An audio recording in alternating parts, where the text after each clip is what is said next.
Hey everyone, welcome back to my channel. Today, we're diving into a super handy tutorial on how to change languages on Amazon Prime in 2025. Whether you're traveling abroad, prefer a different language, or just want to switch things up, this guide will make it quick and easy. Amazon Prime has updated its interface to be more user-friendly, so let's get started right away.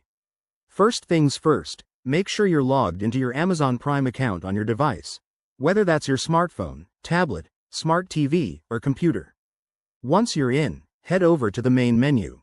On the Amazon Prime app or website, look for the three horizontal lines or the profile icon in the top corner. Tap or click on that to open the Settings drop-down.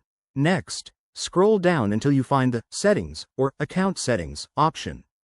This is where all the personalization magic happens.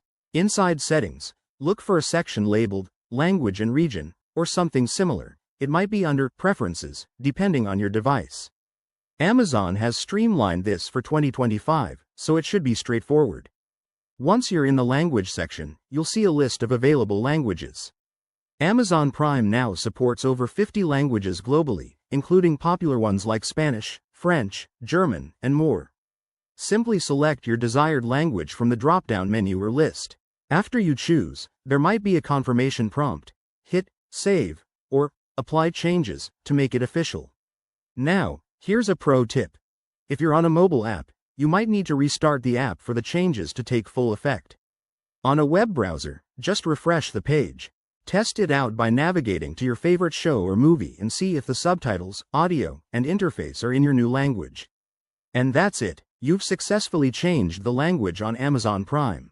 If you run into any issues, double-check your account settings or contact Amazon support. Thanks for watching. Don't forget to like, subscribe, and hit that bell icon for more tech tips. If you have questions, drop them in the comments below. See you next time.